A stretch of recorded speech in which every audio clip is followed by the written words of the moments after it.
Holy hell, did this one start off with a bang and just kept the pedal to the metal the entire episode. Just wonderfully done, great stuff. Hunter x Hunter, episode 43, A Shocking Tragedy. Man, within like the first 2 minutes, I was like, oh my god, what is going on here? Well, hello, my brothers and sisters and hunters of the Nerd Nation. I, as always, am Jim, here to bring you another review on the awesome and fantastic adventure-filled, mafia-ridden, phantom troop-heavy tale of Hunter x Hunter. Now, our last episode saw things, really everyone kind of starting to converge on, or at least everyone that we're sort of following pretty heavily right now, converging on the actual auction house, where everything is going to take place over the next 10 days. We know that the Phantom Troop, its 13 members have been called together and given the go-ahead by their leader, who looks actually quite a bit like Crocodile from One Piece, Sir Crocodile, with the slick back hair and whatnot, but to me, still kind of has that vampire-type look to him, with the pale skin, the cross on his forehead, and just sort of the slicked back hair, just sort of looks like a Dracula type. Anyways, and then of course, Kurapika and Melody have been posted up, to watch kind of from a distance the front of it, obviously for the Nostrad family, and have sent a few of their bodyguards in there to actually, bid on these items and what have you, while the daughter Neon is tucked safely back away at her hotel, so being protected, of course, overprotected by her father.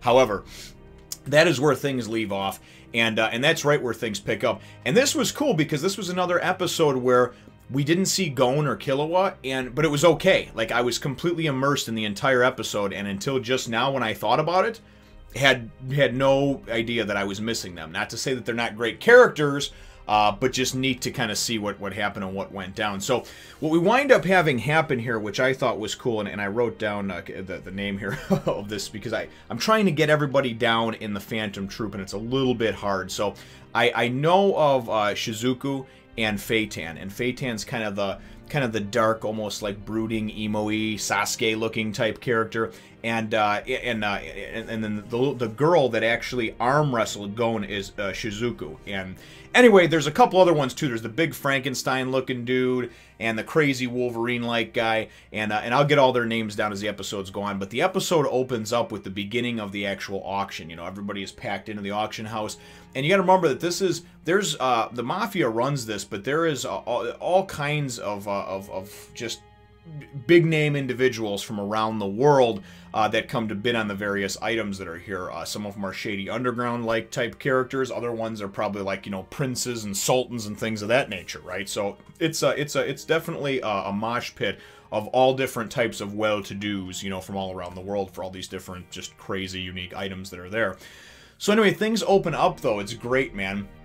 Feitan goes and comes out, and comes up to the podium, and he's gonna go and talk, and he's just like, "I'll dispense with the formalities and get right to the point."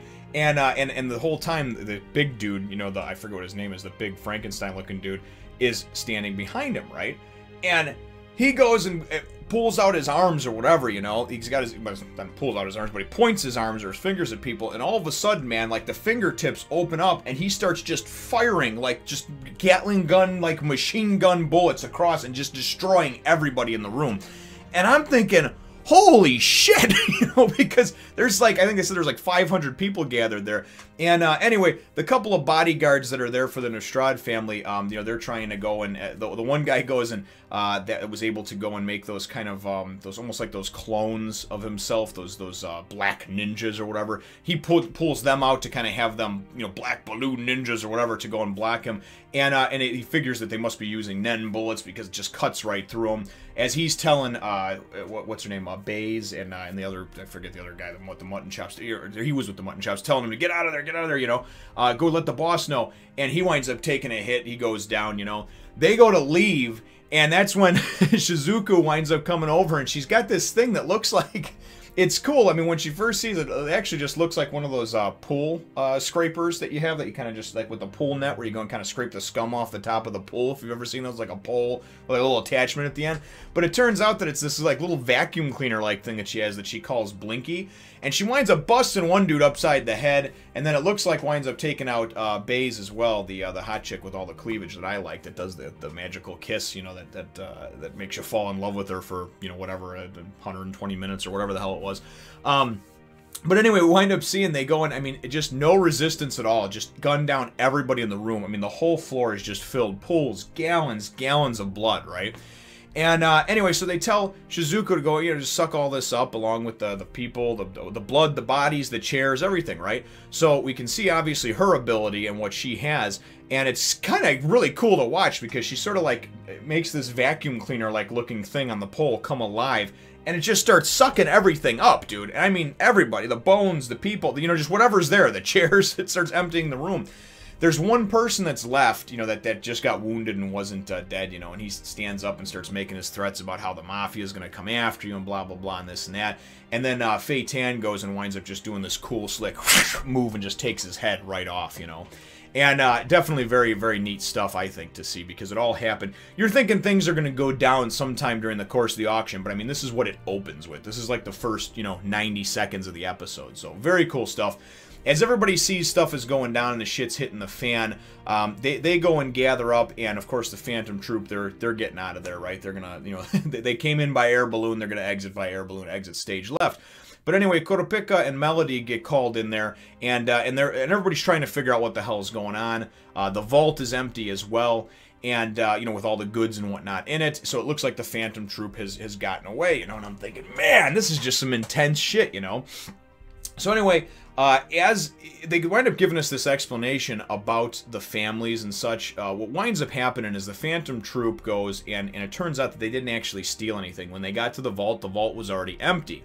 They wound up getting some information, though, that this dude, he's one of the shadow beasts that works for these 10 Dons, these crime families all throughout the world. They come together and they meet and kind of a meeting of the minds, so to speak, you know, and I don't know, maybe talking about territories, plans of action, whatever. But these mafioso type guys, their best fighters, right, are called shadow beasts, and each one of them has a group of like their best, you know, best fighters. I'm assuming like Nen users and just awesome magical type beasts, you know, but that are called shadow beasts. Anyway, I guess there was, they got information, the Phantom Troop did, that there was this guy, Owl, that was seen, that just walked into and walked out of the vault, didn't take anything, didn't have anything with him, but the vault was then empty. So they figure that somebody must have wound up tipping off the mob, and at first, you know, they're thinking, because the one dude, the Wolverine-like dude or whatever, he, you know, calls up the boss, and he's explaining to him, he's like, somebody sold us out, we have a traitor amongst us. And the first thing I was thinking was like Hisoka, just trying to cause some chaos, just to fuck with people, you know.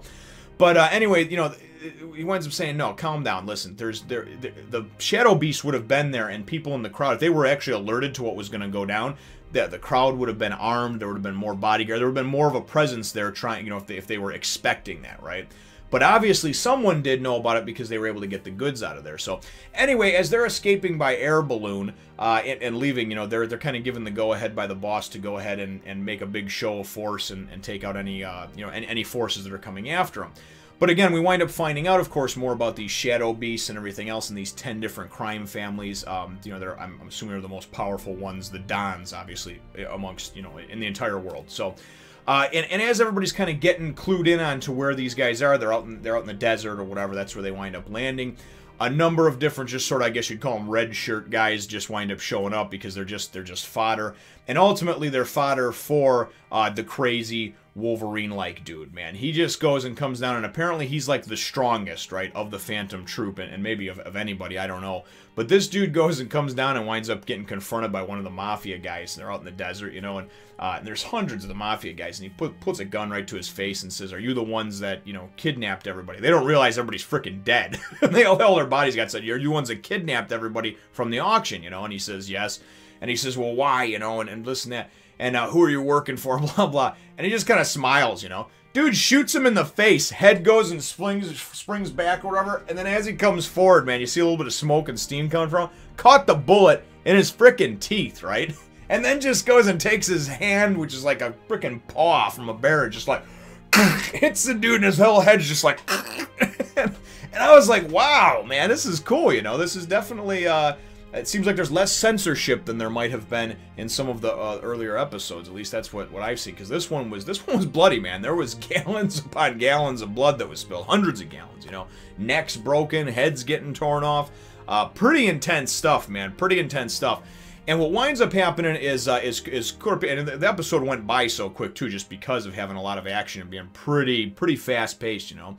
But Kurapika and the rest of the Nostrad family bodyguards, as well as some of the other ones, they wind up getting there, and they're kind of just hanging out around the outskirts, and you know, just doing the smart thing, which is actually going and gauging their opponents, seeing what their opponents are made of, seeing the type of strengths that their opponents may have before they just go in blindly, you know, like the fodder did. But I mean, there's one guy that goes and, you know, he fires this super rocket launcher that, you know, would decimate tanks, and doesn't even scratch the dude, you know. Another guy's got like what looks like a 50 caliber high-powered sniper rifle, and winds up going and shooting this dude in the side of the head, and he's like, oh, that hurt. And then he goes and just takes a rock and whips it right at the guy and takes him out. So this Phantom Troop, man, these people, they're not to be trifled with. They are not to be, and especially I like that little girl, that little Shizuku or whatever. Man, is she cool, because she just looks like this little, she's got little glasses and everything, and just the way she dresses and everything, she looks kind of like a little bookworm, you know. You know, like the very kind of the goody-goody, you know, does very well in class, that sort of thing, you know, sort of keeps to herself. And just everything about her says that, you know. But then you go and you see that when she arm wrestled Gon in the last episode, he had to give all his strength just to beat her, and she was using her weak arm anyway, right? And then you go and you see what her Nen power is, and, you know, shit's awesome. I think it is anyway, you know, being able to do what she does with this thing, this vacuum she calls Blinky. So very neat episode. At the end of the episode, though, we wind up getting Melody can go and sense an extra heartbeat around, and all of a sudden, this dude, like, it looks like a mole, winds up appearing, and you know, appears and comes out of the ground and says that his name is Worm. And then 3 other ones appear as well, and I think there we go. And they're just basically all named after things, like, I think they're all like nicknames: Rabbit, Dog, Leech, and Porcupine. And they're probably just, I'm assuming these are just, you know, kind of like their nicknames, or almost like their, I don't know, almost like superhero type names or whatever, you know, their alias that they go by, maybe because it has to do with their powers or what have you. And I don't know, maybe they're just fodder and they're going to wind up dying in the next episode, but when they introduce themselves as the Shadow Beast, they ask for, you know, what Don or what family they're with, and they explain they're with the Nostrada family. And then they're like, you know what, they're using Nen and blah, blah, blah, and we can tell that you have Nen and you have the ability and this and that. But, because Kurapika wound up even saying, dude, the auras around this guy are crazy. You know, the aura that's emanating around him. But these Shadow Beasts, basically, they're just, the episode ends with them just standing 4 wide, 4 across, you know, and they're just, like, marching towards it, and they're like, don't worry, we'll take care of it. So, I'm hoping some shit's gonna go down. I don't know if the Phantom Troop is, and they're a really colorful bunch of characters, I gotta say. The ones that I have seen so far, and the few that we've seen in action, they're very cool. I'll get their names down, obviously, as the episodes go. I'll be a little bit better with it. And right now, the only ones that I remember for sure are Shizuku and Fei Tan. But very cool. I mean, just their designs, their look, they're all very unique characters. And certainly what little I've seen of them so far, I'm very impressed, and actually seem like a very cool group, you know, the adversarial group that obviously is going to be the focal point of this story arc. So, all in all, a very good episode. My episode question for you, though, brothers and sisters, is what are your thoughts on, now that we saw Shizuku, what are your thoughts on Shizuku and her powers? And then what are your thoughts as well on, or do you have a favorite of the Shadow Beasts that were introduced, these 4 Shadow Beasts? And I'm assuming that these are just 4 from one of the families that just happen to be summoned and get there, you know, get there the quickest. So, but leave your answer to that question, or those questions, in the comments down below. Feel free to hit the thumbs up, the like button if you should think that I deserve it, and subscribe if you haven't done so already. We will look forward to catching all of you in the next Fun Nation. Remember to follow me on Twitter, Facebook, Instagram, and my other channel.